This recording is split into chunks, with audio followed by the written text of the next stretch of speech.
लेकिन इतने आंकड़े पर रुक जाएगा एनडीए?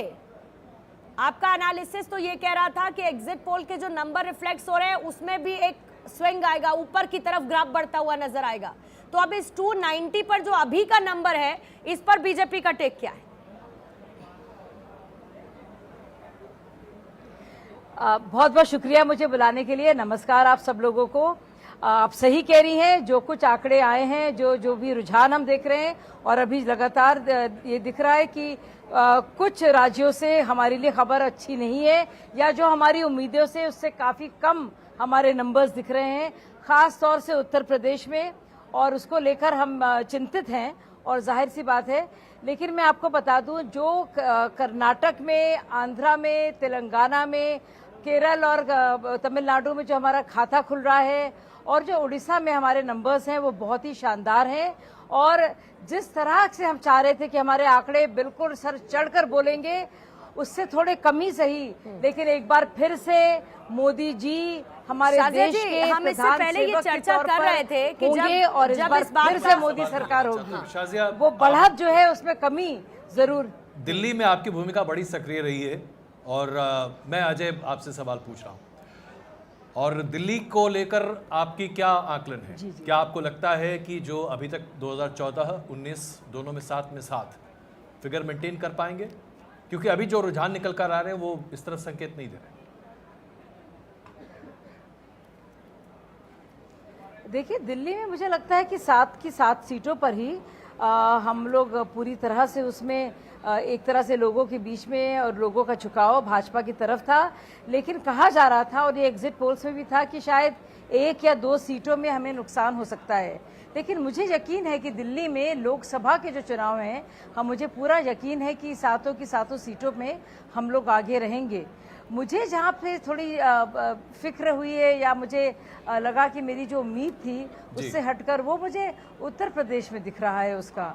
बाकी जगहों में मुझे लग रहा था कि जैसा है वैसा है, लेकिन ख़ास तौर से जो एक कहना चाहिए, जो अपने मर्जी के मुताबिक जो हम सोच रहे थे, उससे थोड़ा हटकर वो आ रहे हैं आंकड़े, और वो फिक्र करने वाले हैं जरूर। क्योंकि जिस तरह के रुझान सामने आ रहे हैं, इतनी बढ़ेगी कि हमें सरकार बनाने में जरा सी भी दिक्कत पेश होगी। नहीं, बिल्कुल। लेकिन उत्तर प्रदेश के जो रुझान सामने आ रहे हैं वो तो बहुत चिंताजनक है।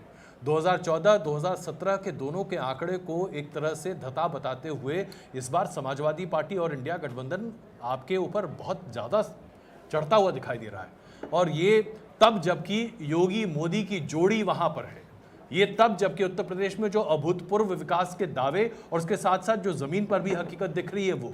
तो क्या आप शायद, अगर ये रुझान नतीजों में तब्दील हो जाती है, तो क्या भारतीय जनता पार्टी मानेगी कि इस बार 2024 में भारतीय जनता पार्टी का कास्ट कॉम्बिनेशन का तीर चला नहीं?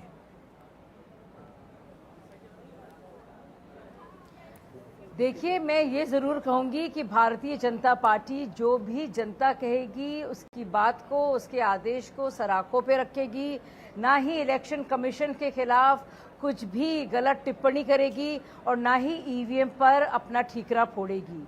जो भी आ रहे हैं, आपको जो रुझान दिख रहे हैं, जो आंकड़ों में तब्दील होंगे, अगर भारतीय जनता पार्टी को आप देख रहे हैं कि नुकसान होता दिख रहा है कहीं पे भी, तो किसी भी तरह से वो जिम्मेदारी किसी और पर नहीं मढ़ेगी, और समझेगी, उस जिम्मेदारी को लेगी, स्वीकार करेगी, और उस पर बाकायदा ये सवाल मैंने आपसे इसलिए पूछा था, मैं इसका बैकग्राउंड बताता हूं आपको, और पर नहीं मढ़ा पाए जी। ये सवाल मैंने आपके सामने इसलिए रखा था क्योंकि 2014 में जब अमित शाह ने खुद अपने ऊपर ये जिम्मेदारी ली थी कि उत्तर प्रदेश की 80 सीटों पर वो सारी चीज़ें खुद ही मैनेज करेंगे, माइक्रो मैनेज करेंगे, तो उन्होंने कास्ट कॉम्बिनेशन को साधने में जो ज़बरदस्त दक्षता सामने रखी थी, उसने भारतीय जनता पार्टी को 70 पार सीटें दिलाई थी।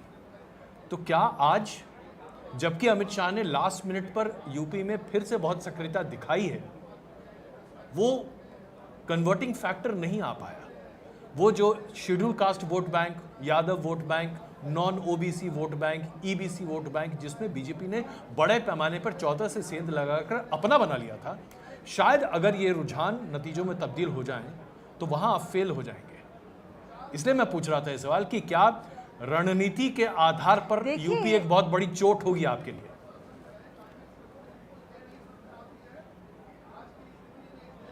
देखिए, जो भी आप बात कह रहे हैं उस सारी बातों पर बहुत ही गहन ना सिर्फ चर्चा होगी, लेकिन एक एक फैक्टर पर इसकी बात हम करेंगे। लेकिन मुझे लगता है इसमें हम लोग जल्दबाजी ना करें, थोड़ा इंतजार और कर लें।